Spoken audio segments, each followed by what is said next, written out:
dia a todos que nos assistem nessa manhã de sexta-feira, ensolarada, pelo menos aqui em São Paulo, e espero que também na maior parte das cidades em que a nossa audiência se encontra, neste momento em que possamos todos nos ver, pelo menos virtualmente, e abraçar esse grande e importante congresso de direito tributário que se realiza nessa semana, indo para o seu último dia e iniciando, então, essa manhã bastante produtiva, com o tema das contribuições previdenciárias, com uma mesa de ilustres juristas e estudiosos do tema.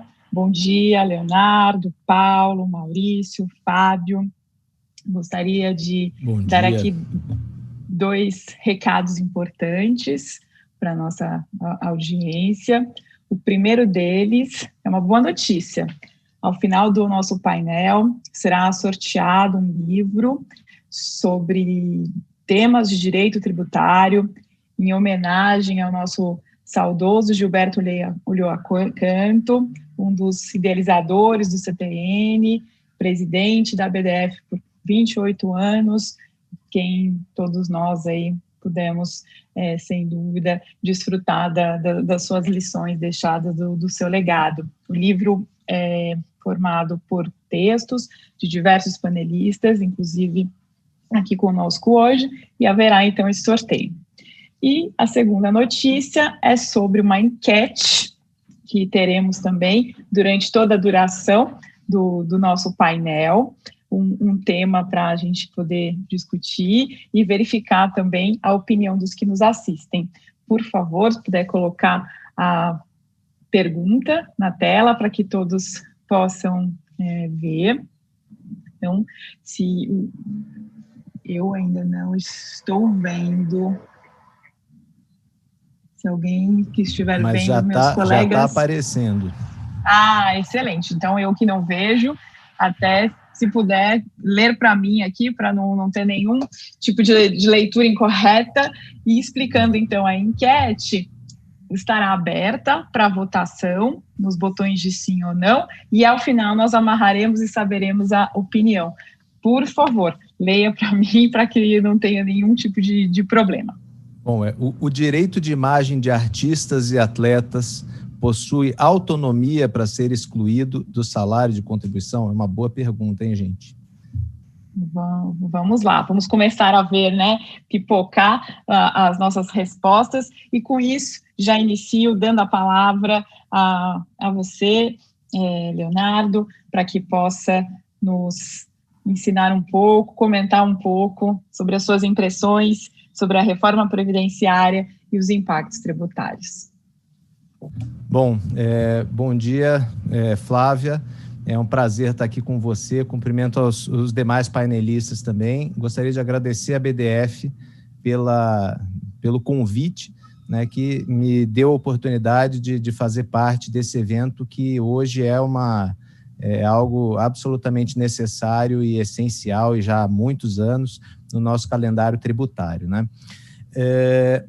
Bom, vamos ao que interessa aqui, que o tempo não é muito longo. Vamos falar, então, um pouco sobre os impactos tributários da reforma previdenciária, A reforma da Previdência, ela, vamos dizer assim, foi positivada em 2019, foi a conversão da PEC 6 de 2019 na emenda constitucional 103, E não foram muitos dispositivos que trataram de tributação, mas esses dispositivos, de fato, acabaram promovendo mudanças muito importantes no sistema tributário. Isso tanto em relação aos, vamos dizer assim, tanto em relação à tributação dos segurados, quanto em relação à tributação das empresas. Eu acho que se puder passar para o próximo slide.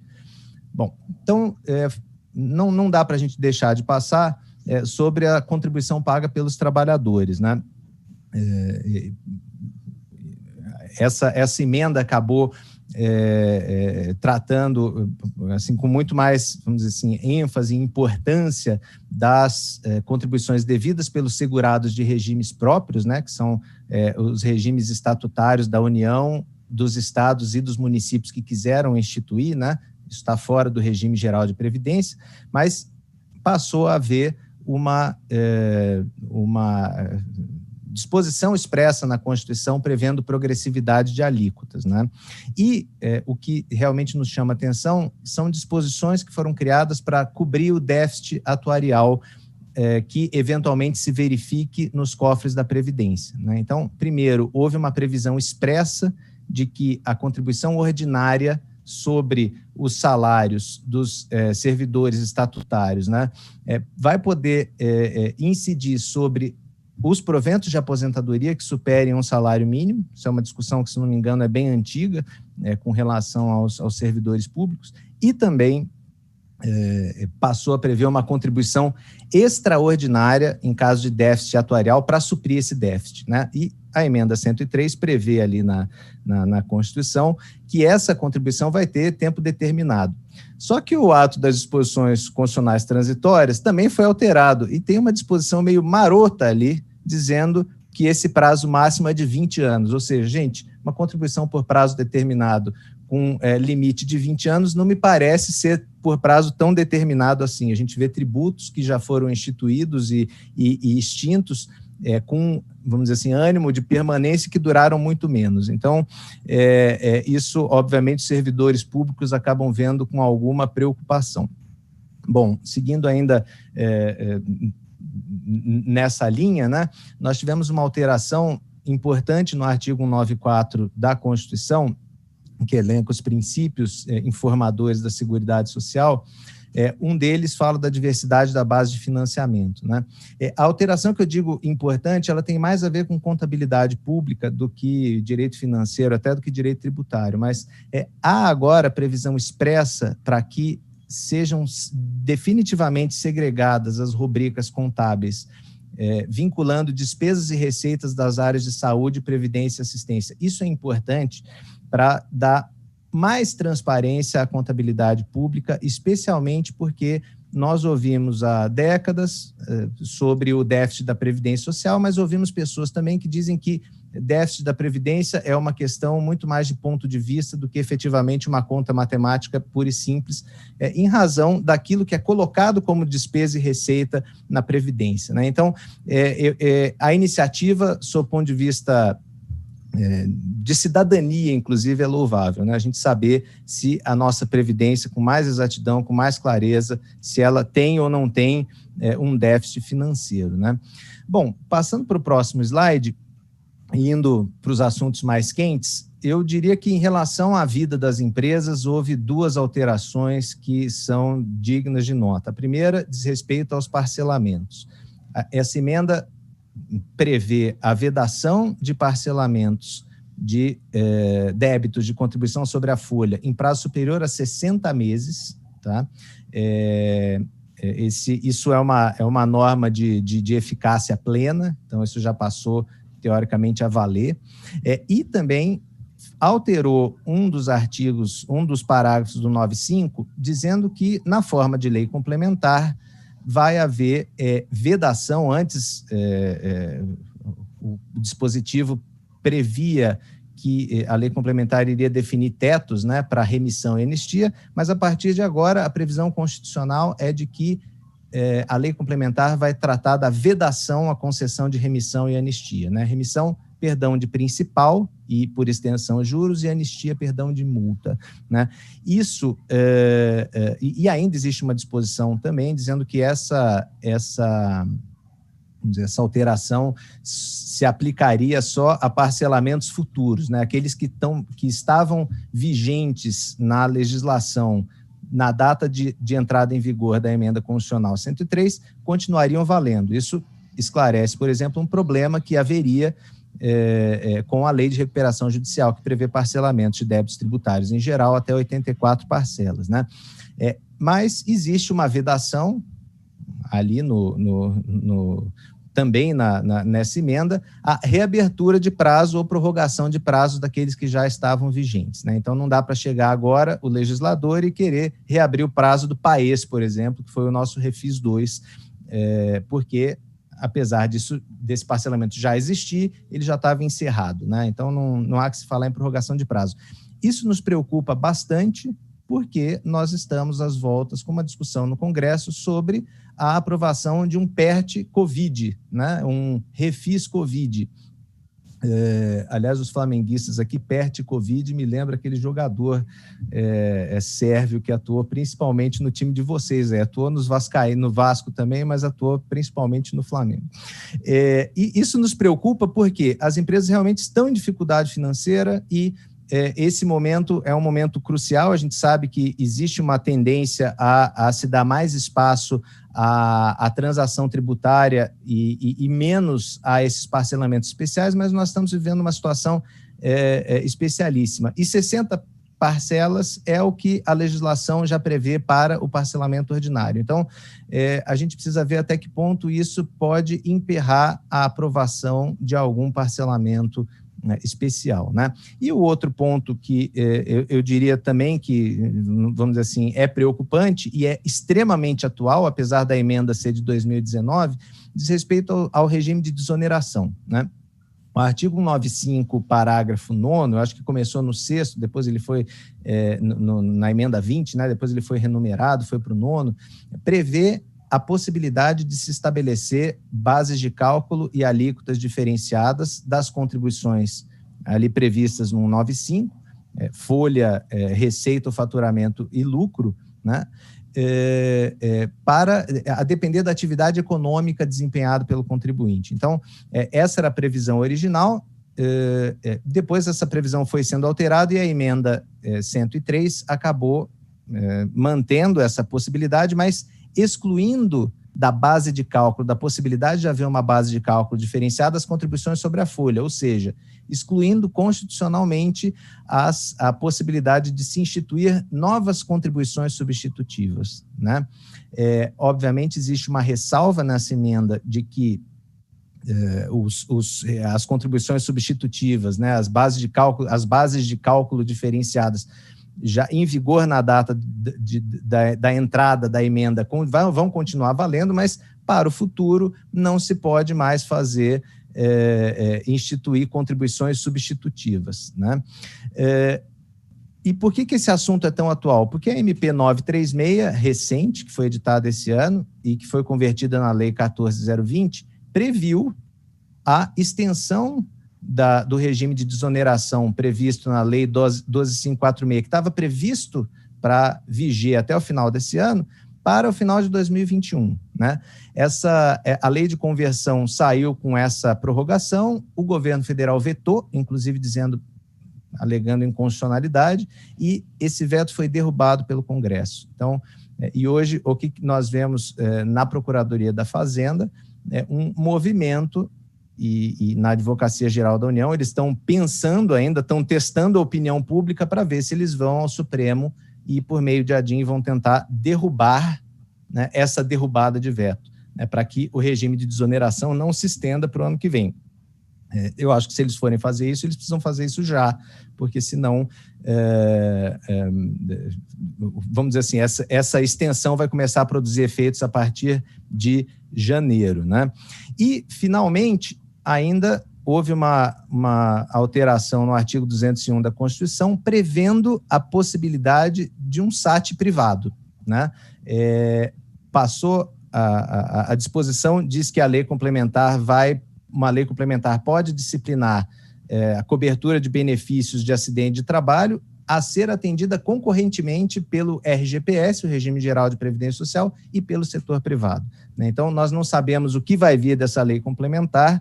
A gente imagina que as alterações do governo muitas vezes acabam dando aso à litigiosidade, mas, de certa forma, a privatização vamos dizer assim, da cobertura, né, desse sinistro acidente de trabalho é algo que possivelmente venha a ser discutido no Congresso. E agora, no último slide, eu já estou terminando aqui a minha parte, por que, se puder passar para o próximo... Bom, não passou para o próximo, mas de qualquer jeito eu deixei, agora foi, né? O último slide, eu acabei dedicando a falar brevemente das duas PECs que estão em tramitação no Congresso que tratam de reforma tributária, porque, de certa forma, especialmente em relação à PEC 45, que é a que está mais próxima de ser discutida definitivamente e possivelmente até aprovada, né? Dizem até o final do ano, eu particularmente duvido da viabilidade desse prazo ser cumprido. Mas, de qualquer forma, essa PEC não previa originalmente nada em relação a contribuições previdenciárias, e aí a criatividade ilimitada dos nossos representantes no Congresso Nacional acabaram gerando emendas e que tratam, muitas delas, vamos dizer assim, tratam de contribuições sobre a folha de salário e em sentido contrário àquilo que a emenda constitucional 103 tinha trazido. Então, primeiro é essa emenda 2 da PEC 45, que fala na criação de uma espécie de tributo, vamos dizer assim, de um tipo de CPMF para fazer frente ou para compensar a extinção da contribuição previdenciária patronal, a contribuição para o Sistema S e para o FNDE. Quer dizer, não pode ter base de cálculo diferenciada pela emenda 103, agora emendas à PEC 45 estão prevendo a extinção até da folha de salários como base de cálculo. Essa emenda tem uma peculiaridade interessante porque ela não fala do INCRA, quer dizer, então ficou um rabicho aí na emenda do deputado, se não me engano, Luciano Bivar, né? E também para que, eu acho que se saiba, né? Emenda 35 prevê substituição de contribuições para terceiros por uma CPMF, a emenda 44 prevê o fim da contribuição sobre a folha e a Previdência Social seria inteiramente custeada pelo Imposto sobre Bens e Serviços, que é o grande objeto dessa emenda 45. A emenda 94 prevê zerar as contribuições para o Sistema S. Quer dizer, fala-se em aprovação esse ano, mas só em relação a contribuições previdenciárias, o que a gente vê são propostas muito diversas. Então, eu, sinceramente, acho difícil que isso aconteça.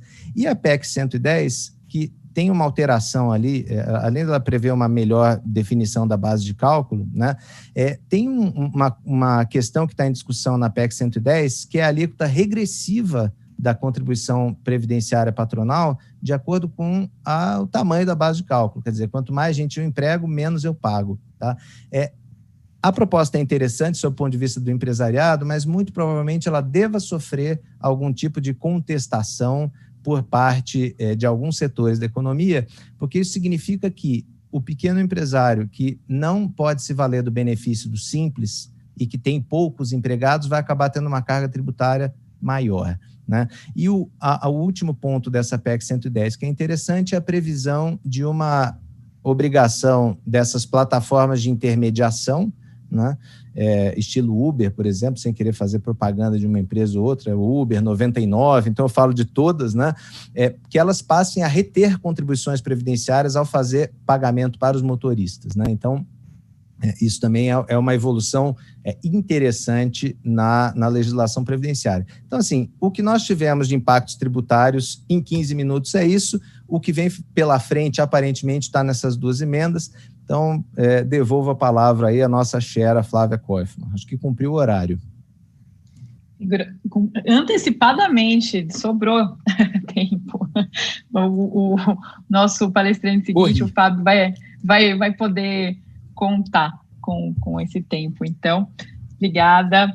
Seguindo, então, Fábio, você tem a palavra para nos contar um pouco sobre as contribuições previdenciárias e pejotização.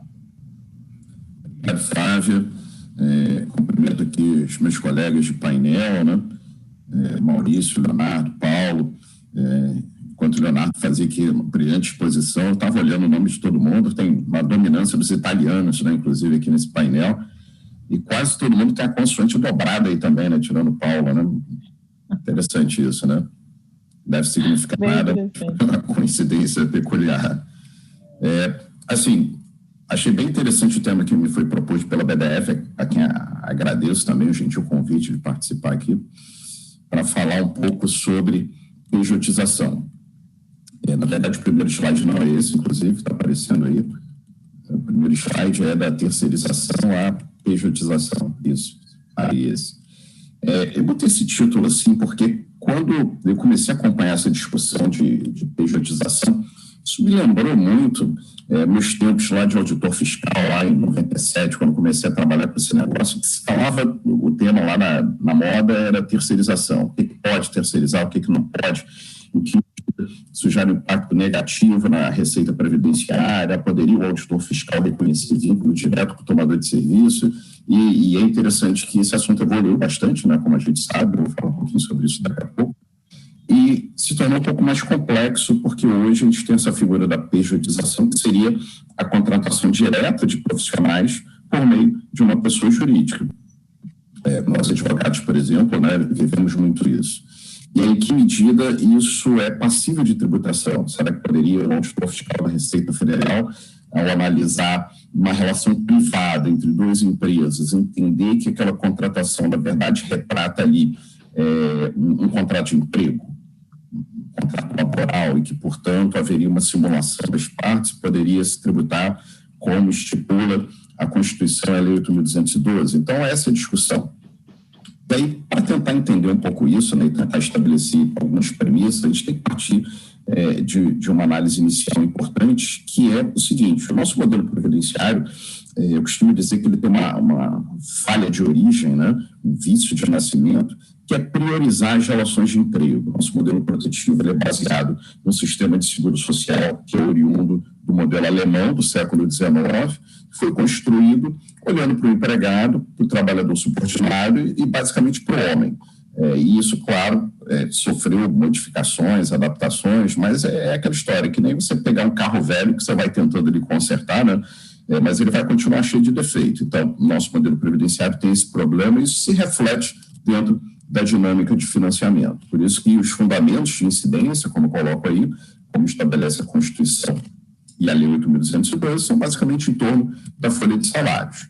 Isso sofreu até uma alteração com a emenda 20, lá em 98, que foi a primeira reforma previdenciária ainda no governo Fernando Henrique, de tal maneira a alargar a base de incidência e incluir também trabalhadores sem vínculo empregatício, mas a dinâmica, a competência tributária, a prerrogativa estatal de impor essas exações previdenciárias são delimitadas a rendimentos pagos a pessoas físicas, unicamente com ou sem vínculo empregatício. Aí, o terceiro ponto que eu coloco, né, que acho que é uma premissa interpretativa importante nessa discussão, é que muitas vezes a temática da pejotização ou da recalcitrância do fisco federal em admitir essa pejotização, a contratação de pessoas jurídicas, retrata um certo descompasso com a evolução laboral, porque dentro hoje do quadro normativo brasileiro, a gente percebe muito claramente, desde 2007 principalmente para cá, com a reforma trabalhista, que as relações de trabalho elas tendem a se aproximar mais do direito civil, do direito privado. Isso é uma discussão muito interessante, né? Tem lá alguns alunos de mestrado e doutorado que pesquisam isso, porque se a gente olhar lá do direito romano até os dias de hoje, em que a relação de emprego veio lá da locatio operarum, e aí criou-se o ramo do direito exclusivo para amparar o hipossuficiente, isso tem recebido um certo influxo, né? Um certo retorno do direito privado, em que há uma autonomia maior para as partes poderem deliberar como aquele trabalho vai ser realizado, principalmente quando se fala de profissões intelectuais, né? Em que a questão da hipossuficiência não existe ou não é tão relevante. Então, quando a gente discute pejotização, isso é possível ou não? A gente não pode raciocinar com um quadro normativo do direito laboral do século passado. A gente tem que ver que a nova realidade hoje é um pouco diferente. Há uma autonomia muito maior para as partes realizarem aquela prestação de serviço, como entenderem melhor. E eu falo isso aqui sem nenhum juízo de valor, né? Porque a gente pode até discutir, eu acho que está tudo errado, a gente tem que reforçar a relação de emprego, ok, mas o quadro normativo brasileiro hoje é outro. Isso é uma coisa assim, que me assusta até nessas discussões tributárias e previdenciárias, é que quando estudamos aqui a hermenêutica jurídica, né, e eu falo só para os meus alunos, a aula 1 de hermenêutica jurídica, você tem a sua pré-compreensão. Pré-compreensão é um nome bonito para dizer o que você acha. Eu acho isso, ok. Agora eu vou pegar o que eu acho, eu vou olhar o que diz a lei. Bom, se a lei fala diferente, então eu vou voltar para a minha pré-compreensão e repensá-la. É o que a doutrina chama de círculo hermenêutico, né? Tem várias terminologias para isso. Aqui não, o que a gente vê, seja nas autoridades administrativas ou até no judiciário, é o que eu acho e vai assim. Mas ele fala diferente, não interessa o que ele fala. Então, a gente tem que voltar a aplicar o direito como ele deve, né? Às vezes eu também falo isso lá para os meus alunos, todo mundo fica estudando Alex, né? Rawls, que é muito importante, mas vamos voltar um pouquinho lá para o Carlos Maximiliano, né? Voltar para umas normas básicas de interpretação e aplicação do direito que são fundamentais, né? Então, essa premissa é importantíssima nessa discussão. E, nesse sentido, veio aqui a DPF 324, né? Que admitiu a terceirização de uma forma mais abrangente que qualquer outra forma de divisão do trabalho entre pessoas jurídicas distintas pode ser admitida. Isso está lá, uma decisão de repercussão geral do STF. Como é que a gente vai ignorar isso, então, e dizer, não, pejotização, na minha perspectiva, é uma fraude à relação de emprego, tem que ser tributada como tal. Não, peraí, mas vamos olhar o que está na lei, o que a jurisprudência tem dito, né? Então, essas premissas iniciais são fundamentais nesse tipo de discussão.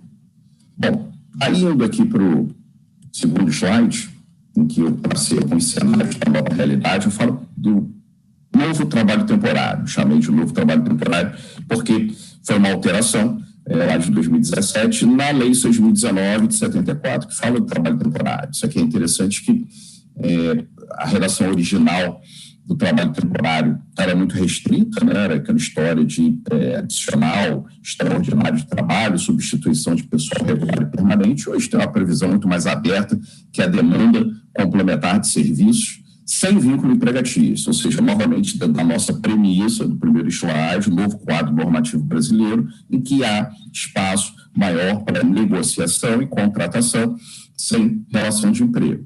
Aí no slide seguinte, que eu chamei de cenário 2 aqui, cenário 2, eu chamei de autônomo exclusivo, a doutrina também usa muito essa expressão, né, que hoje a CLT fala que a contratação de trabalhador autônomo, ainda que exclusivo, ainda que seja um autônomo que trabalhe de forma regular para aquela empresa, isso não implica necessariamente a existência de uma relação de emprego. Novamente, é uma moldura normativa aqui que nos retrata uma predominância atual da autonomia da vontade nas relações privadas. Então, veja, embora isso não seja propriamente pejotização, né, impõe uma percepção nova de como interpretar e aplicar as relações laborais e previdenciárias, o que traz, claro, consequências na parte do custeio. Inclusive, o parágrafo único fala expressamente do artigo 616-A das possibilidades ali de que pessoas com um nível superior possam ali disciplinar livremente como aquele serviço será contratado, que pode incluir, claro, uma pessoa jurídica aí. Aí vem finalmente o cenário 3, que é o próximo slide. Pode avançar, o cenário 3. Acho que eu falei rápido demais. Aí o cenário 3 seria a pejotização propriamente dita, né, que tem uma aplicação óbvia na nossa realidade junto a atividades intelectuais. Nós, advogados, por exemplo, né, eu, por exemplo, hoje que trabalho quase que sozinho, prestando consultoria, por exemplo, passo de pejotização, será que eu tenho que prestar serviço para as empresas como pessoa física? A gente sabe que na prática isso nem existe, né? Se eu for para uma empresa e falar, não, eu vou emitir aqui um RPA, você está maluco? Não, isso não existe, né? Tem que ser nota fiscal. E a gente tem uma previsão legal desde 2005, né, do 129, que reconhece essa possibilidade. Então, novamente, voltando àquela percepção, aquela premissa interpretativa do direito brasileiro. O quadro normativo hoje nos induz claramente a essa pré-compreensão necessária de que esse tipo de relação profissional, ela não só é admitida, mas é estimulada. É assim que funciona. Eu não concordo. Ok, então vamos tentar mudar a lei, né? Buscar uma revisão, mas hoje, dentro do direito positivo brasileiro, é muito claro. Eu pessoalmente acho, o segundo ponto desse slide, né, é que essa ideia de pejotização não é restrita a atividades intelectuais. Isso pode ser para outra atividade também. A Constituição, lá no artigo 7º, ela afeta qualquer tipo de distinção entre trabalho manual e intelectual. Então, se uma determinada empresa quer contratar o seu advogado, seu consultor, via uma pessoa jurídica, ou contratar o seu Manuel Pedreiro para fazer reforma no banheiro via pessoa jurídica, não vejo problema nenhum, porque temos aqui também essa, eu diria, nem possibilidade, mas uma imposição constitucional de um tratamento equânime entre qualquer tipo de atividade. A própria lei que criou a chamada ERELI, as empresas individuais de responsabilidade limitada, também externam essa nova realidade do direito brasileiro, em que há um espaço maior na arena privada para que prestadores e tomadores de serviços tenham maior liberdade nas suas relações, nas suas atividades, nos seus negócios jurídicos. Tanto que foi estimulado que uma pessoa sozinha crie uma empresa, uma pessoa jurídica. Como é que vem o fisco e diz, não, acho que isso não vale? Bom, não vale por quê? Isso sem falar no princípio da livre iniciativa, né? Está lá também no artigo 170 da Constituição. Então, veja, eu aponto todos esses cenários aqui para tentar evidenciar, e evidenciar, acho que é a palavra, porque isso me parece evidente, que a nossa realidade é outra. A gente não pode ficar achando que é tudo, a priori, contrato de emprego. Não. Aí no slide seguinte, a gente tem algumas dificuldades, né? Porque do jeito que eu falei aqui, isso é óbvio, está superado, pejotização é uma realidade. Não, infelizmente não. Por quê? Bom, primeiro a gente tem o artigo 3º da CLT, que continua valendo, claro, que estabelece como um requisito básico da relação de emprego a questão da subordinação. E aí, nesse ponto, o fisco tem razão, que se ele vai numa empresa e percebe que aquela pessoa que em tese está ali como pessoa jurídica, tem uma subordinação evidente àquele tomador de serviço, o vínculo empregatício, claro que pode e deve ser reconhecido. Então, a questão da primazia da realidade aqui continua existindo. Só que há um ônus argumentativo, né, um ônus probatório, no caso do fisco, de demonstrar isso. Novamente, não é eu acho, não é porque a sua pré-compreensão é outra. Não, você tem que concretamente demonstrar que há ali uma fraude, uma simulação, e aí uma outra dificuldade, no artigo 116, parágrafo único do CT, ele fala uma coisa, né? Isso aqui já foi tratado pela BDF em vários momentos, em que há uma discussão muito grande sobre a sua aplicabilidade e alcance, em que pode ser, claro, também usado numa eventual descaracterização que haja ali uma dissimulação das partes para tentar escapar às contribuições previdenciárias, mas, novamente, ônus do fisco de demonstrar isso. Uma dificuldade última que eu aponto aqui é a recalcitrância fiscal nessa temática, e aí cito aqui vários precedentes do CARF que têm entendido que a pejotização refletiria uma fraude à relação de emprego e, portanto, uma sonegação de contribuição previdenciária, serviço exclusivo dos sócios, por exemplo, com uma alegada subordinação que muito frequentemente não é demonstrada. A subordinação ela tem que ser aquela de tal modo que o contratante de serviço impõe a sua vontade absoluta naquela relação profissional. Porque, por exemplo, eu como advogado, tem um grau de subordinação, porque o cliente diz, não, eu quero esse relatório, Fábio, até sexta-feira. Eu vou dizer, não vou, porque eu não estou afim, eu não tenho subordinação, não enche meu saco, eu vou te mandar, sei lá, quando eu quiser. Não dá, né? Hoje nem os medalhões do direito conseguem fazer um negócio desse. Então, enfim, essa subordinação tem que ser interpretada com um certo temperamento, né? Claro, a gente tem ali obrigações contratuais que têm que ser adimplidas, isso não significa subordinação. E aí, indo para o próximo slide, né? Em que eu apresento soluções, e eu chamo de plano estratégico e tático. Pode avançar aí o slide. Mais uma, aí, soluções. E aí falo em plano estratégico e tático porque seria uma percepção que eu tenho do macro, né? E aí eu falo da revisão do nosso modelo protetivo, que é um modelo, como falei no início, de seguro social bismarckiano, que é ruim, é incompleto. A gente tem uma dificuldade severa com o trabalho informal, trabalhadores autônomos. O Leonardo comentou a questão aqui de Uber, e a inclusão previdenciária dessa turma é uma dificuldade, essas pessoas vão acabar não tendo cobertura previdenciária no futuro. Então, a gente tem que primeiro pensar nisso, né, no plano previdenciário como um todo, e aí depois no aprimoramento do plano de custeio. Será que a folha deve ter uma importância tão grande assim? Será que a gente não pode ter uma dinâmica maior para custear e amparar essas pessoas? E aí, no plano mais tático, né, porque mudar essa estrutura é um pouco difícil, né, mas no plano, diria, operacional, primeiro, primazia da realidade para avalia, como eu coloco aqui. Isso é um negócio também que me incomoda, que esse princípio que vem lá da área contábil é utilizado pelas autoridades fiscais quando interessa, né? A gente vai ter aqui um painel já de PLR, então isso é um exemplo clássico, né? Porque PLR, aí o fisco segue aquele rigor absoluto da lei, né? Não, olha só, tem que ter essa vírgula, não pode estar escrito remuneração no PLR, senão é uma tragédia, né? Não, virou salário. Mas aí, outra discussão, não, peraí, tem que ver a primazia da realidade para fins de identificação da contribuição previdenciária, não está errado. E, por fim, para terminar aqui, uma recomendação que eu acho importante, né, não só para o fisco, para as empresas também, é a adoção de regras de safe harbor. E a gente pode ir para o último slide, até copiar essa expressão do safe harbor rules, lá do direito tributário internacional, que eles têm as expressões tão chiques, né? E aí a gente podia usar aqui também. E o que acontece nesse último slide? Eu peguei algumas premissas, pode até mudar para o último slide aí, que vem lá da Receita Federal Norte-Americana, do Internal Revenue Service Code, em que eles estabelecem alguns regramentos para identificar quando a pessoa é empregada, quando não é empregada. Então, a gente pode tentar estabelecer alguns parâmetros, né? Eu ressalto dois aqui que são fundamentais na lógica da Receita norte-americana, que é a sequência do trabalho, né?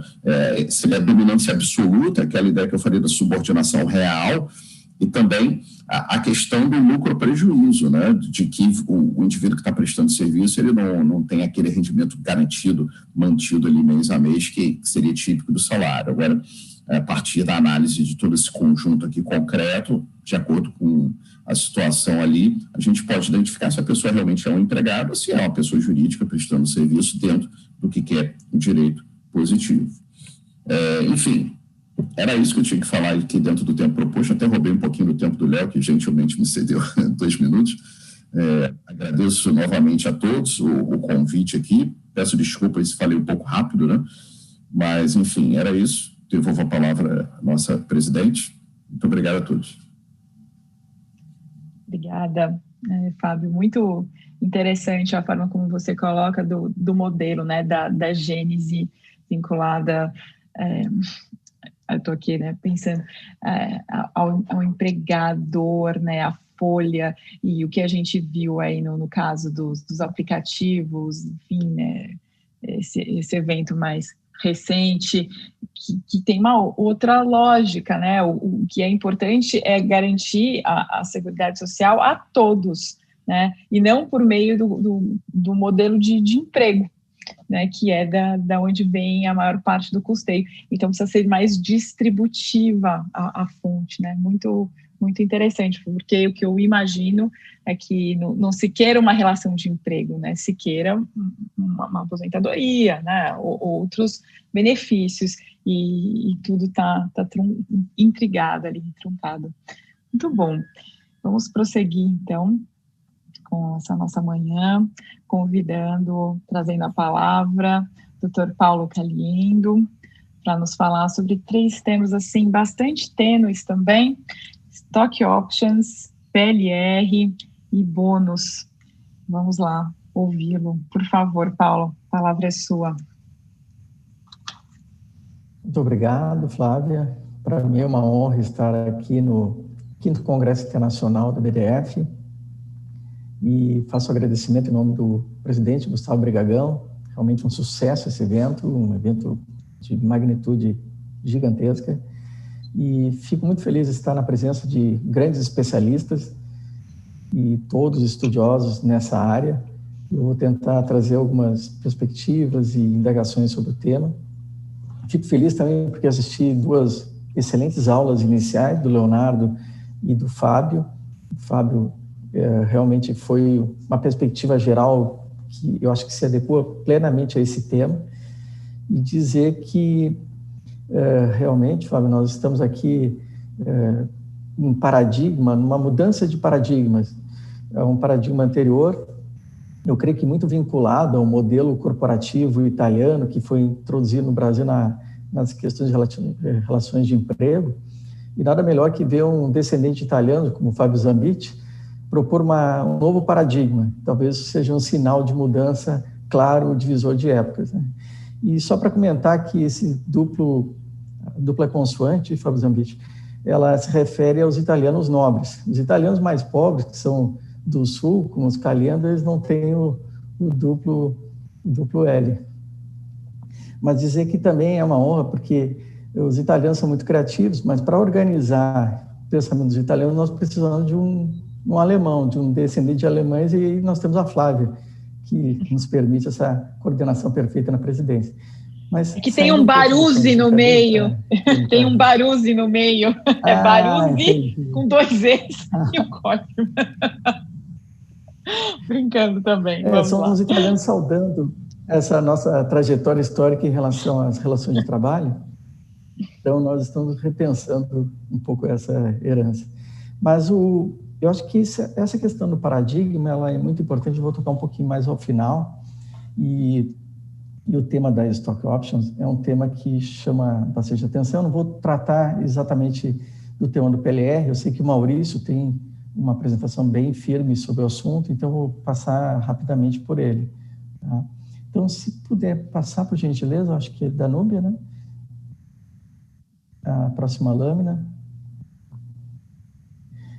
O tema da natureza stock options chama muita atenção ainda em relação à questão da natureza, se a natureza é remuneratória ou não remuneratória. Eu acho que vários aqui já trataram do tema de forma prática, acompanham o tema. O tema ainda possui uma insegurança e uma incerteza no CARF, nos tribunais, no Estado de São Paulo, TRF, terceira região, no Rio de Janeiro. Então, é um tema que chama atenção, primeiro, pela insegurança e, segundo, pelo método de interpretação. Há uma discussão se a incidência dessas contribuições, e eu trouxe aqui algumas decisões, e algumas decisões dizem que o stock option possui natureza remuneratória, né? Por quê? Porque há um entendimento que há um ganho, um acréscimo em relação à relação que está estabelecida no fechamento do contrato, e há uma inexistência, esse é um ponto importante, inexistente de risco ao beneficiário. Tá? Então, não existia nenhum desembolso no fechamento dos contratos entre diretores e empregados, e eles poderiam, ao final de um período de carência, que é um dos elementos que nós vamos ver a seguir, ele fazer o uso dessa operação. De outro lado, nós temos algumas decisões, em sentido absolutamente contrário, que entendem pela não incidência das contribuições previdenciárias, pela ausência de natureza remuneratória. E aí os argumentos principais são de que, no caso de opção de compra de empregadores pelos empregados ou diretores sem apoio financeiro inicial, mediante preço representativo ao de mercado, não se considera como remuneração, e nem é fato gerador de contribuições previdenciárias. O mesmo reflexo vai ter na discussão em relação ao imposto de renda retido na fonte. Então, de um lado, nós temos uma relação remuneratória de emprego, de outro, uma relação negocial civil empresarial. A Câmara Superior, em alguns momentos, a Câmara Superior do CARF tratou em alguns casos e entendeu que existia um caráter remuneratório nos planos de stock options, plano que aparece em algumas grandes empresas, mas levantou uma dúvida em relação ao momento em que ocorre o fato gerador do imposto de renda retido na fonte.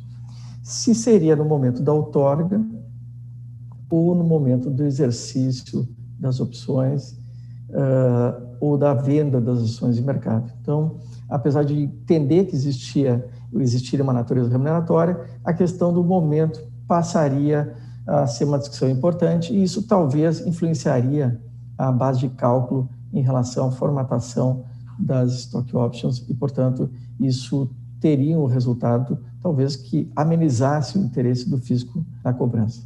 Nós temos essa discussão também em alguns tribunais. A discussão aparece sobre a forma, novamente, em relação à natureza remuneratória. Há decisões conflitantes, algumas dizem que há um acréscimo patrimonial ao ferido, mesmo no momento da outorga, esse talvez direito, essa disponibilidade já estaria consagrada, essa titularidade de alguma forma juridicamente estaria consagrada, e outras decisões estabelecem que a incidência é tão somente no momento da venda, porque não há essa titularidade, essa disponibilidade jurídica claramente definida, porque existe um período de carência para fruição, existe a opção de fruição ou não, que é uma possibilidade que os próprios planos prevêem. Então, portanto, a discussão ela fica centrada em dois grandes aspectos. O primeiro aspecto da natureza e o segundo aspecto em relação ao momento da ocorrência do fato gerador. E aí tem alguns critérios aí que são utilizados, principalmente o da disponibilidade, que é o critério que orienta a legislação do imposto sobre a renda. Por incrível que pareça, e isso chama muita atenção, os tribunais na esfera trabalhista têm tratado do tema e têm afastado a natureza remuneratória. Então, o TST tem algumas decisões, os TRTs, e alguns critérios são apresentados. Primeiro, de que esses planos ou essas opções, elas são financeiramente suportadas pelo próprio empregado, né? Então, esse é o primeiro ponto. Segundo, que mesmo que o preço seja diferenciado, ele é fornecido para o empregador, mas acaba não integrando a remuneração do empregado. Então, há um ponto aqui que chama atenção, que é a possibilidade, eu não sei se já foi tratado isso pelos especialistas, mas que é a possibilidade de extrairmos efeitos fiscais de normas que têm uma natureza civil ou trabalhista, que tem uma natureza bem definida. Então, o próprio artigo 110, eu nunca vi tendo sido citado, mas o artigo 110, ele afasta essa possibilidade do direito tributário mudar a natureza, o conceito e a extensão daqueles conceitos que estão no direito privado, no direito negocial e, creio eu, também no direito do trabalho. Então, eu não sei se aqui nós agimos com coerência, nem digo uma justiça pró-contribuinte, mas com coerência em relação ao uso do artigo 110 em relação à matéria. Para resolver um pouco da questão, existe um projeto de lei, que é esse que eu mencionei aqui na lâmina, que é o 286, que traz alguns elementos muito interessantes em relação à matéria. Se pudesse passar a lâmina, por favor, da Nubiote. E este projeto de lei, ele vai estabelecer algumas questões que são interessantes e algumas diferenciações. Primeiro, para entendermos um pouco a Stock Option, ela possui algumas características. Ela possui um valor no preço de exercício e um valor pré-fixado. E há uma distinção entre o preço de exercício e o valor pré-fixado. E essa diferença, a menor, quando dá pré-fixação, que dá a sugestão de um acréscimo patrimonial posterior. Então, nós temos esse preço previsto lá, um lapso temporal para o exercício do direito de aquisição, que eu posso adquirir com preço pré-determinado, um termo de opção, que eu posso exercitar ou não aquele direito, e um prazo para disponibilidade de venda das ações. Então, são 4 elementos fundamentais. Existem algumas restrições que geralmente têm sido estabelecidas. Primeiro, a liberdade de adesão ao programa, não pode ser obrigatório, tem que ter um pouco de liberdade, deve ter uma margem de liberdade. O custo de compra de ações é suportado pelo comprador, né, por aquele que está afim exercitando. Há uma questão relativa ao risco nesse investimento, há de ter a presença de risco, nós já vimos em decisão do CARF a menção expressa à ideia de risco, e a compra de ações não pode estar vinculada a nenhum critério de desempenho, a metas, formas de produção, desempenho de alguma forma. E nem pode ocorrer aquela habitualidade ou periodicidade na aquisição. Estes elementos tentam afastar o uso, eu diria, fraudulento, talvez abusivo, ou como forma de planejamento tributário para a redução de tributos. Então, mantendo-se as características negociais anteriores e afastando-se o mau uso que descaracterizaria a natureza dos itens anteriores, nós teríamos um instituto com natureza não remuneratória. E o PL, eu creio, que estabelece de modo bastante interessante, até analisando o PL, eu gostei muito da grande parte da redação, não sei se os colegas têm uma análise dele, mas ele faz uma distinção, realmente, em momentos em que passa a ter natureza salarial, momentos que não tem natureza salarial. E, principalmente, com relação a esses critérios, ou seja, liberdade, ausência de periodicidade, ausência de vinculação a desempenho, etc, etc, etc. Questão do risco envolvido e assim por diante. Eu, inclusive, me pergunto se haveria necessidade de um projeto de lei dessa natureza. Até creio que, pelas condições jurídicas, de interpretação jurídica que nós temos em relação à matéria, o ideal seria afastar esse tipo de consideração. Por quê? Porque nós vivemos um momento de muita insegurança do ponto de vista jurídico e eu creio que a questão da stock options, ela chama atenção principalmente porque ela está vinculada, pelos estudos que eu realizei, colegas que trabalham no setor, está muito vinculada a um novo modelo de relação com as ações e os objetos de uma firma moderna, de uma companhia moderna. Então, eu gostei muito da exposição do Fábio Zambit, quando ele comentava que nós estamos numa mudança de era, uma mudança de paradigma. Se lá o modelo na Previdência era de seguro social, modelo bismarckiano, aqui nós estamos no modelo italiano de proteção ao emprego, de visão de que todas as formas de relação com a empresa, com a firma, são relações que devem ser protegidas sob a égide corporativa do direito do trabalho. Eu diria que nesse campo, talvez, nós não só estamos numa mudança de era, como estamos atrasados em relação à era futura. Porque, tal como na questão da tributação dos bens digitais, nós estamos num caminho muito perigoso. O Brasil hoje é um grande exportador de commodities, não exporta produtos de alto valor e elevado valor de inovação, de tecnologia. Há um processo de desindustrialização no Brasil desde 1988, fruto dessa divisão entre serviços e mercadorias. As mercadorias no futuro terão essa característica um pouco mista. E aqui nós estamos num campo ainda mais perigoso. Por quê? É um desincentivo aos modelos futuros de inovação. Nós estamos num caminho de desinovação auxiliada pelo Estado. Se pudesse passar a próxima lâmina, por gentileza. E eu creio que existem algumas ideias sobre como criar firmas modernas. Eu vi até a lâmina do Zambit, até fiquei muito surpreso com a, digamos assim, com a coincidência. E nos estudos que alguns autores assim que são especialistas na área de marketing, de administração, eles estabelecem os princípios que devem orientar essas firmas do futuro ou a reorganização de firmas. E um dos itens chama atenção, que é o item 2. Os salários, conforme o Philip Kotler, os salários de seus executivos são relativamente modestos. Então, a parte salarial é modesta, mas há um conjunto de remunerações vinculadas a bônus e a remunerações variáveis ou flexíveis que são superiores. E a ideia é justamente, de uma parte, incentivar que os executivos ou a parte da TI ou das finanças tenham uma adesão maior à cultura da empresa, uma adesão maior aos riscos da empresa e, de outra parte, por parte da empresa, uma ideia de retenção desses profissionais.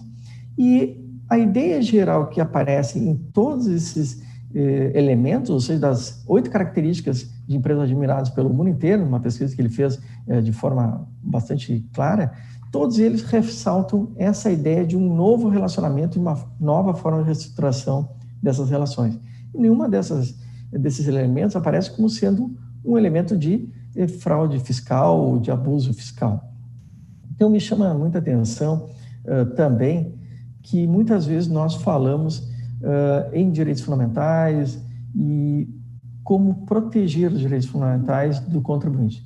Neste caso, eu creio que há uma interpretação que o fisco tem feito em relação à natureza remuneratória que foge à substância econômica das relações estabelecidas.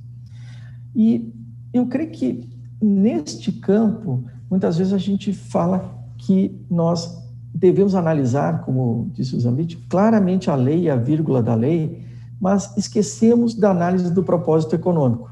Tá? Então, nós dizemos que o propósito econômico aqui não é substancial, e pelo contrário, aqui ele é absolutamente importante. Justamente como ideia de alinhamento de expectativas em relação aos aspectos. Justamente para garantir a cautela e a prudência em relação a esses elementos. Então, portanto, em relação à questão das stock options, eu creio que nós deveríamos firmar primeiro uma jurisprudência sólida em relação à matéria. Não é correto que nós tenhamos tanta insegurança jurídica em relação ao tema. Alguns pontos poderiam ser firmados, não precisaria, inclusive, de projetos de leis, mas se vierem, melhor ainda.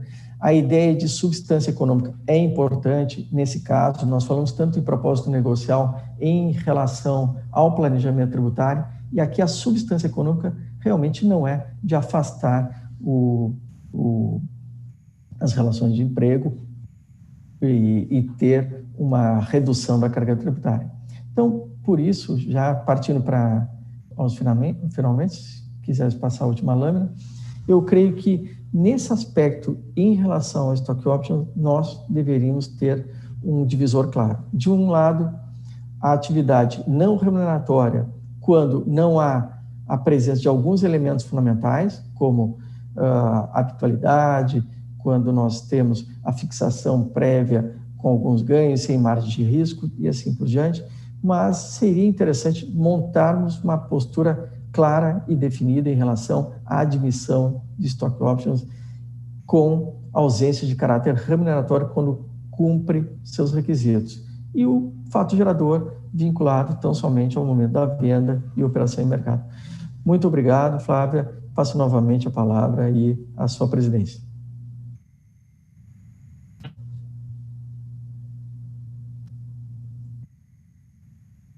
Sem som. Pronto. Muito obrigada, Paulo. Passo a palavra ao nosso último palestrante da manhã, o Maurício Terciotti, que vai nos falar sobre os recentes posicionamentos do CARF em matéria previdenciária. Por favor, Maurício, a palavra é sua. Flávia. Bom, gente, primeiramente, queria agradecer a nossa chefe, Flávia, pela moderação aqui do evento. Queria agradecer também aí os demais palestrantes por dividirem seu conhecimento e sempre fazerem a gente aprender cada dia que passa. O conhecimento e o estudo é uma coisa permanente, a gente vai ter que finalizar os nossos dias estudando. Então, agradeço ao Fábio, ao Leonardo e ao Paulo também. Tá? A parte aqui da palestra que me coube foi falar sobre os recentes precedentes do CARF. Né? Então, o que eu procurei fazer foi tentar fazer um vínculo com o que os palestrantes anteriores falaram, tanto a parte aí do Leonardo, do Fábio, quanto do Paulo. O vínculo de precedentes com a parte do Leonardo fica um pouco mais difícil, porque a análise do Leonardo é uma questão prospectiva, são das reformas que estão por vir. A litigiosidade tributária aqui no Brasil não chegou ainda ao ponto de, tanto por parte de contribuintes quanto das autoridades fiscais, de questionarmos o que não existe ainda. Né? Então, mas eu também não duvido que isso aconteça. Teve um cliente nosso que tinha uma previsão de operação para fazer, a operação ainda não tinha sido feita e ele recebeu uma cartinha das autoridades fiscais pedindo para que ele disponibilizasse as informações da operação que ainda seria realizada. Então, mas de fato, nós não temos ainda precedentes do CARF nem sobre a questão da reforma tributária. Com relação aos pontos aí do Fábio e do Paulo, eu procurei elencar aqui os principais pontos, se você puder passar para o próximo slide, por favor.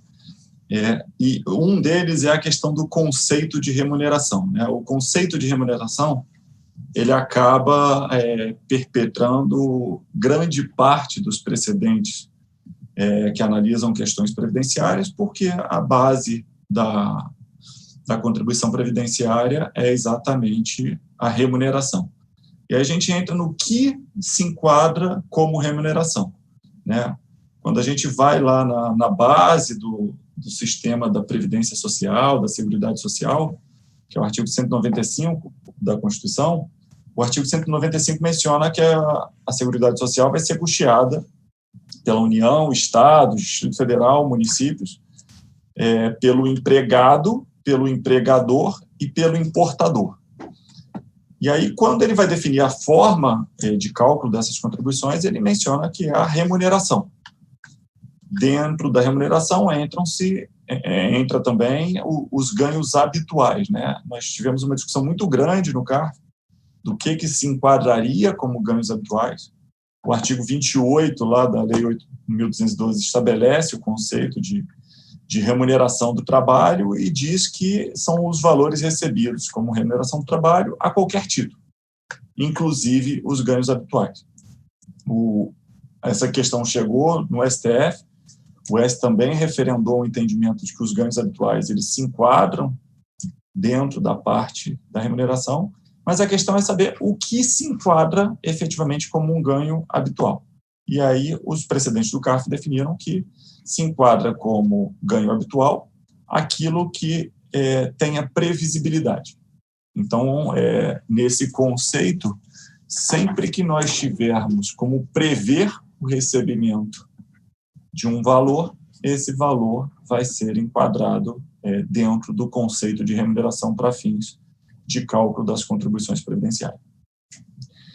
O artigo 28, parágrafo 9º lá da Lei 8.212, estabelece os itens que não se enquadram dentro do conceito do salário de contribuição. E aí o meu primeiro ponto seria se esse parágrafo 9º ele seria taxativo ou se seria meramente exemplificativo. Se o que consta ali conceitualmente pode ser aplicado a outras linhas, ainda que não estejam expressamente previstos, ou se aqui o rol do artigo do parágrafo 9º é realmente taxativo e só poderiam ser excluídos o que consta ali. Já adiantando a minha opinião é de que é exemplificativo e que outras questões que tenham conceitos similares ao parágrafo 9º, dos itens que constam no parágrafo 9º, também poderão ser excluídos lá da 8.212. E aí, entrando já no ponto mais específico, a gente fala em parcela in natura, né? Do famoso ticket alimentação. E aí, novamente, fazendo um vínculo aqui com o que o Fábio mencionou, eu entro aqui na questão da primazia da realidade, né? Por que a exigência de que a alimentação tenha que ser concedida exclusivamente in natura, que era o entendimento do CARF até pouco tempo? Por que o ticket alimentação não poderia entrar como item a ser excluído do salário de contribuição e, consequentemente, do cálculo da contribuição previdenciária? Por que apenas a empresa que tem um restaurante próprio, que contrate uma empresa especializada em alimentação industrial para conceder efetivamente a alimentação para os seus empregados, pode ter essa desoneração do cálculo da contribuição previdenciária, e a empresa que opte, e essa opção muitas vezes nem é uma opção, acaba sendo mandatório por questões estruturais da empresa, opte por utilizar o ticket de alimentação, não pode ter essa exclusão. O entendimento do CARF até então era de que exclusivamente os tickets, exclusivamente a parcela in natura da alimentação poderia ser excluída.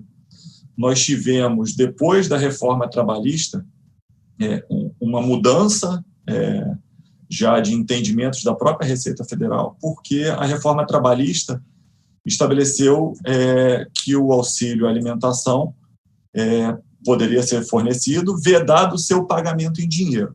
Então, ele permitiu não só o pagamento in natura, como o auxílio alimentação. Essa modificação na reforma trabalhista vai ser suficiente para afastar e modificar os entendimentos do CARF? porque a própria Receita Federal ela já passou a permitir que, passou a reconhecer, tivemos soluções de consulta aí no início de 2019, na verdade, foi uma confusão, na verdade, porque saiu uma solução de consulta e aí, menos de 15 dias depois, saiu uma nova solução de consulta, isso tudo do âmbito COSIT, eu estou falando, dizendo que os pagamentos de ticket de alimentação poderiam ser excluídos do cálculo da contribuição previdenciária. A questão eu acredito que não teremos mais casos chegando no CARF posteriores à reforma trabalhista com essa discussão. Caso chegue, eu acredito que a tendência é haver uma modificação desse entendimento do CARF para permitir a exclusão. E aí a gente entra na questão de abonos e prêmios. O conceito também é parecido, porque o CARF, até então, eles entendiam que abonos e prêmios deveriam ser enquadrados como remuneração para fins de cálculo da contribuição previdenciária. Com a reforma trabalhista, foi incluído uma das alíneas lá no artigo da Lei 8.212, mencionando expressamente que abonos e prêmios não deveriam ser incluídos no cálculo da contribuição previdenciária. Então, novamente, eu acredito que esses itens não chegarão lá no CARF, mas caso cheguem posteriormente a essas alterações, a tendência é que haja também uma modificação do entendimento do CARF até então que vinha prevalecendo. Na parte de plano de saúde, o entendimento do CARF era no sentido de que se exigia que a cobertura do plano de saúde deveria ser igual para todos os empregados. A reforma trabalhista também trouxe uma flexibilização com relação a isso, no sentido de que não há mais necessidade de que os planos de saúde sejam iguais, quando custeados pela empresa, entre todos os empregados.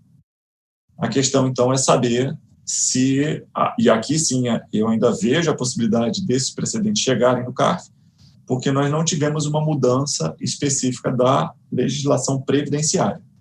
É uma mudança na legislação trabalhista que pode acabar tendo consequências, e aí fica aqui a questão se essa modificação na reforma trabalhista vai gerar essa mudança de entendimento no CARF. Você pode passar para o próximo, por favor. E aí, entrando um pouco na questão do PLR, que é uma discussão antiga já, né, desde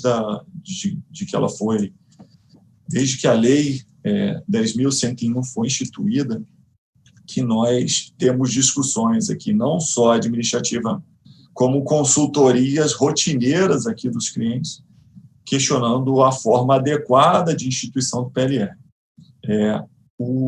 A questão do PLR, ela, resumidamente, exclui para fins previdenciários o PLR do salário de contribuição. Só que nós temos alguns requisitos que precisam ser atendidos para que essa exclusão efetivamente aconteça. Então, nós temos alguns critérios, a forma de medição de produtividade, nós temos a questão da qualidade ou lucratividade da empresa, nós temos programas de metas, resultados e prazos, e não apenas de lucros e resultados. Essa foi uma discussão que já existiu no passado, se o PLR só seria permitido quando houvesse lucro da empresa. Essa questão já foi superada, chegou-se à conclusão de que, ainda que a empresa não tenha lucro, se nós temos um programa de resultados, isso também permite o pagamento desses valores aos empregados. Um ponto bastante relevante é a questão da periodicidade do pagamento do PLR. Eu posso pagar uma vez ao ano, eu posso pagar 2 vezes ao ano. Nós tivemos alguns clientes que queriam pagar mensalmente. Eu falei assim, olha, mensalmente isso fica parecendo uma parte realmente da remuneração e não um programa de participação nos lucros anual, né? Então, a legislação estabeleceu que não pode ser inferior a um trimestre. Então, 2 vezes ao mesmo ano ou em periodicidade inferior a um trimestre. E aí a gente tem os pontos debatidos no CARF, né? Quais são os principais pontos? O primeiro ponto é a questão do momento do acordo, e quando o acordo é realizado, ou seja, se o acordo ele precisa ser realizado antes do pagamento, ou, na verdade, não é nem do pagamento, é antes da aferição, do ano de aferição. Isso significa que eu teria que aprovar o PLR no ano anterior ao ano em que vai gerar o direito aos empregados de recebimento do PLR. A segunda questão é a definição de regras claras, né? Nós já tivemos acesso a alguns PLRs que não ficava muito fácil de você identificar as metas a serem atingidas. Então, se você não consegue identificar as metas, fica difícil você dizer que aquele pagamento feito ao empregado foi referente ao PLR ou se realmente uma remuneração adicional que está sendo paga ao empregado. A questão do periodicidade de pagamento, que nós já mencionamos, presença do sindicato na negociação e territorialidade do sindicato, além, por último, a questão do beneficiário do pagamento. Momento do acordo, a grande questão e um dos precedentes em que foi analisado pelo CARF, mencionava exatamente um ponto bem específico, que é a questão da burocracia para aprovação de PLR. Quando você entra na questão das negociações com o sindicato, muitas vezes a empresa ela quer que o PLR seja aprovado o mais rapidamente possível, mas existem diversos entraves burocráticos no âmbito dos sindicatos que impede ou dificulta muito que a empresa encerre a negociação do PLR dentro do período anterior à aferição do programa de metas e resultados. Então, o entendimento do CARF hoje é de que você tem que efetivamente aprovar o PLR antes do período de aferição. Se você não aprovar isso, você não vai poder classificar aqueles pagamentos como PLR e, consequentemente, você não vai ter a exclusão da base de cálculo da contribuição previdenciária. Você pode passar, por favor? Próximo slide. Então, e o último ponto que também tem um vínculo com o que as palestras anteriores mencionaram é a questão da tributação do direito de imagem, que envolve uma questão relacionada à pejotização que o Fábio falou. Por quê? Quando nós estamos falando especificamente de atletas e artistas, e aqui eu excluí os intelectuais de forma proposital, porque artistas e atletas nitidamente têm uma questão do direito de imagem vinculada à sua atividade. Então, por exemplo, quando nós estamos falando de atletas de futebol, por exemplo, as cotas de TV que são pagas pelas emissoras de TV aos clubes de futebol, elas são relacionadas preponderantemente, ou pelo menos, se não preponderantemente, de uma forma bastante relevante, ao direito de imagem dos atletas. Quando nós estamos falando de novelas e filmes que vão ser transmitidos, tem a questão do direito de imagem dos artistas. Eu não mencionei intelectuais de forma mais genérica, porque você entra numa discussão mais difícil, pelo menos na minha concepção, de analisar a questão do direito de imagem. Mas quando estamos falando de atletas de ponta, quando nós estamos falando de atletas que vão ter os seus jogos transmitidos em televisões, quando nós estamos falando de artistas que vão ter a sua imagem exposta, na minha concepção, nós temos uma autonomia do direito de imagem. Tá? E isso está diretamente relacionado com a enquete que nós fizemos, sem querer direcionar, mas talvez direcionando um pouco, quando a gente está falando desse tipo de situação, sem dúvida que tem a questão salarial dos artistas e dos atletas, mas, na minha concepção, é impossível você não considerar que o direito de imagem tem relevância, tem alguma relevância nesse ponto. Tá? Então, na minha concepção, é bastante correto você fazer a segregação entre uma parte sendo o salário e uma parte sendo uma remuneração do direito de imagem. A questão que nós vamos ter aqui, que é uma questão difícil de se decidir, é a valoração de cada um dos itens. Quanto vai ser salário, quanto vai ser remuneração do direito de imagem. Mas que cada um deles tem a sua autonomia e que precisam ser remunerados de forma autônoma, na minha concepção, precisam sim. Tá?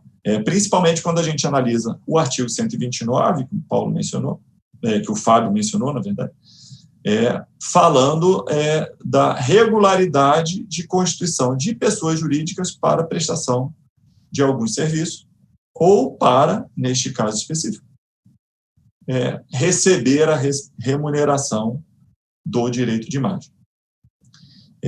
Tem um caso específico, foi esse caso do Internacional que nós mencionamos, em que o CARF considerou inviável a segregação entre direito de imagem e salário. Mais do que isso, o CARF ele considerou como sendo uma operação simulada de sonegação fiscal, para aplicar, inclusive, penalidades um pouco mais graves, para considerar que a totalidade dos valores recebidos pela pessoa física do atleta e pela pessoa jurídica constituída pelo atleta para a remuneração e para recebimento dos valores referentes ao seu direito de imagem, era tudo salário e que deveria ser tudo tributado como salário.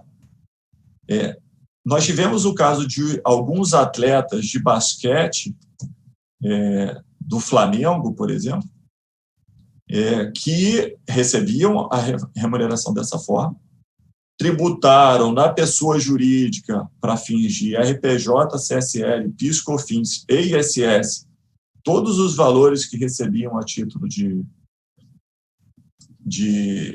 direito de imagem. O fisco federal desconsiderou essa estrutura para exigir imposto de renda à pessoa física e contribuição previdenciária sobre a totalidade dos valores recebidos. Só que os atletas, então, eles fizeram, no âmbito das pessoas jurídicas que haviam sido constituídas, um pedido de restituição dos tributos pagos no âmbito da pessoa jurídica. Eis a surpresa que a decisão das autoridades fiscais foi de que esses não deveriam ser restituídos. Então, a Receita Federal ela ficou cobrando todos os tributos no âmbito da pessoa física, tanto dos salários quanto do direito de imagem, e na pessoa jurídica também houve tributação de todo o direito de imagem com base na tributação corporativa de RPJ, CSL, PIS, COFINS e ISS, sem direito ao pessoa física de restituição desses valores. Então, nós chegamos a um estágio em que nós temos nitidamente uma dupla tributação. E assim, os processos eles estavam conexos. Então, nem é possível dizer que foram decisões isoladas. Analisei esse caso específico. Não, os processos estavam conexos. Esse caso está judicializado. A decisão de primeira instância também foi contrária no âmbito da Justiça Federal, no sentido de que a pessoa jurídica não tem direito à restituição, mas por argumentos formalistas, vamos ver como esse caso vai finalizar lá na frente.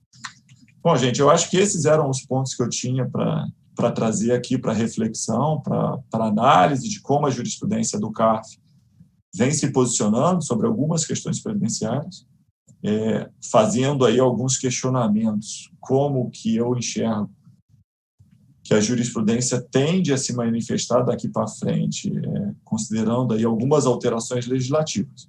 Então, eu encerro aqui a minha parte e devolvo a palavra à nossa chefe Flávia. Obrigado a todos.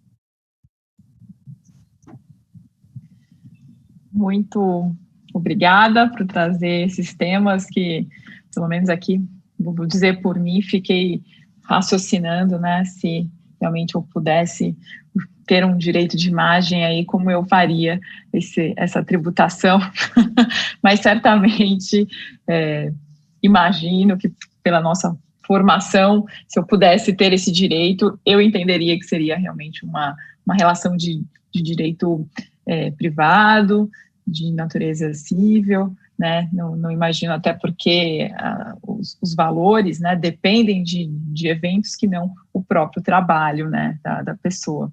Então, também aí levantando um pouco a audiência, já que estamos falando aí de esporte, né, vamos ver a plateia, os espectadores, como que avançam na nossa enquete. Então, pessoal, relembrando, daqui a pouquinho a gente vai fechar para verificar o resultado da opinião de vocês, e acredito aqui, e que todos também devam concordar comigo, que já que estamos num painel de contribuição previdenciária, é importante falar sobre a promulgação da medida provisória 936 de 2020, em que tivemos um processo legislativo muito, muito interessante, né? Tivemos vetos presidenciais a temas muito relevantes de PLR. Tenho aqui uma colinha, que se eu não me engano eu tenho o artigo 32 da MP 936, que trazia esses pontos que hoje são objeto de contencioso, como, por exemplo,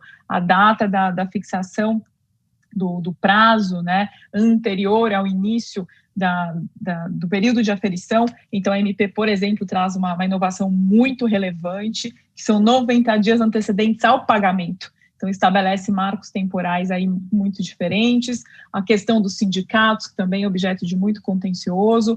Hoje, pela nova legislação, né, a conversão da lei é a Lei 14.020 de 2020, estabelece que o sindicato é convidado, notificado, e dado um determinado período, a empresa continua o seu processo interno sem precisar desse requisito formal também. Então, é isso que eu me lembro aqui de cabeça, e fui procurando umas colas aqui para trazer. Se quiser completar, Maurício. Não, eu acho que é isso mesmo, Flávia. A MP 936, que foi convertida posteriormente na Lei 10.420, ela trouxe bastantes questões aí em termos de evolução da forma como tratar o PLR, e eu acredito que vai acabar encerrando aí alguns gargalos que as empresas tinham no momento dessa aprovação, e diminuir um pouco a litigiosidade aí das questões relacionadas ao PLR. Exato, porque é um fomento, né? É um fomento de atividade, e então é um tema muito importante, né? Sobre o aspecto do contribuinte ter essa definição legislativa clara, e porque nós queremos ser o país do futebol, da inovação, né? De muitas outras coisas, e não do ranking número 1 do contencioso tributário. Perfeito. Não sei se nós temos aqui 8 minutos até a finalização do painel. Não sei se algum outro colega gostaria de trazer algum comentário, um sobre a palestra do outro. Eu aqui pude trazer minhas observações, senão a gente avança para... Eu tive o privilégio de falar por último, né, Flávia? Então, eu acabei podendo comentar as palestras dos anteriores. Eu já fiz isso durante a minha palestra, então eu vou otorgar o tempo aos meus colegas. Muito bem. Bom, eu, como fui o primeiro, então vou tomar a palavra só para cumprimentar os outros painelistas aqui. Realmente o debate de altíssimo nível. E Maurício, com relação à questão da PLR, Maurício e Flávia, né? Na teoria da administração de empresa, decidir significa antecipar o futuro, né? E, obviamente, quanto mais distante está esse futuro, mais difícil fica para o empresário, para o administrador tomar uma decisão, porque toda decisão é uma medida de antecipação de futuro. Então, talvez seja até muito contundente, mas essas decisões reiteradas do CARF, dizendo que o estabelecimento de regras para a PLR deveria acontecer antes do início do período de aferição, desconsidera uma série de coisas, mostra, assim, um verdadeiro divórcio entre quem está julgando e a realidade. Primeiro, porque a antecipação de futuro, nesse caso, seria muito difícil, né? Segundo, que a gente tem categorias cuja data base, quando acontece no final do ano, inviabiliza isso. A gente pega bancários, por exemplo, data base é setembro. Como é que eu vou estabelecer hoje um acordo coletivo uma PLR que só vai poder ser paga 2 anos depois. Além disso, se eu celebro uma norma coletiva, isso tem validade máxima de 2 anos, quer dizer, é a demonstração de um absoluto divórcio do julgador administrativo da realidade. Esse é um dos muitos pontos críticos na jurisprudência do CARF, mas esse eu fiz questão de falar e, aliás, muito bem apontados aí vamos dizer assim, as discussões no CARF, né? Parabéns, Fábio, também pela questão aí da pejotização. Esse é um outro ponto também extremamente irritante para mim, eu digo, né, porque eu acho que a consideração do que é ou não é simulação tem limite, né, por parte da fiscalização. E, Paulo, também parabéns aí pela sua exposição, foi brilhante e de fato, nos leva a pensar não só sobre a questão das stock options, como vamos dizer, se há ou não há, se é uma operação mercantil ou não, né, se é remuneração, a questão do risco, que eu acho que é importante, mas também tentar trazer um pouco essas discussões para o mundo, né? O direito, ele existe para atender as pessoas, né, para exercer uma função na sociedade. E se hoje a gente sabe que a atividade empresarial tende para um determinado caminho, fica martelando com decisões ou com entendimentos que vão contra o que a sociedade quer, o que a sociedade precisa, realmente é um grande desserviço, né? Então, parabéns aí também pela sua apresentação, gente. Eu acho que eu falei demais aqui, mas eu teria muito mais elogios ainda a tecer as apresentações dos colegas todos e também a própria Cher, que conduziu ou tem conduzido com brilhantismo aí o nosso painel. Muito bem, então eu chamo aqui os últimos segundos para a enquete, temos aí 4 minutinhos, por favor, a organização fechar a enquete, enquanto eu anuncio o nome do ganhador do livro, é o Felipe Brito Vieira, e não sei se ele está aqui conosco ainda, e fique tranquilo, que você será notificado por e-mail pela organização do Congresso para que combinem a forma de entrega da obra. Bom proveito, que seja bastante interessante para você e também aos demais fica também o convite à aquisição da obra. Muito bem, já temos aqui um resultado. Olha lá, então, induzidos ou não pelos nossos comentários, né? A gente quer saber quem são esses 20%. Não, aqui temos essa confidencialidade da votação.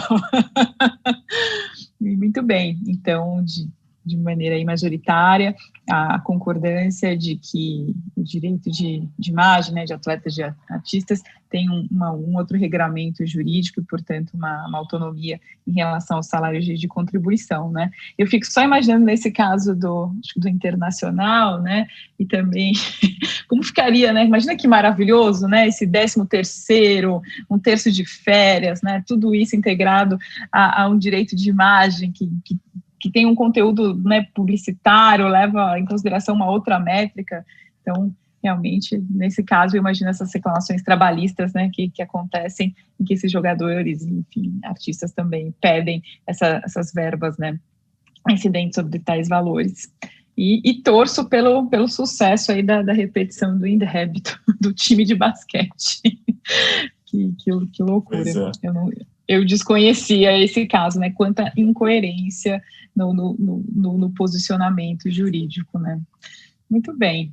Então, faço essas considerações finais, 10h29. Agradeço muito a vocês, a quem nos assistiu, e ficamos, acredito, todos aqui disponíveis pelos canais, né, de comunicação, LinkedIn, também os e-mails que foram aqui comunicados para que sejamos contatados futuramente. Um grande abraço a todos, um bom final de semana. Tchau, gente. Obrigado. Tchau. Até Obrigado. logo. Bom final de semana. Tchau. Tchau.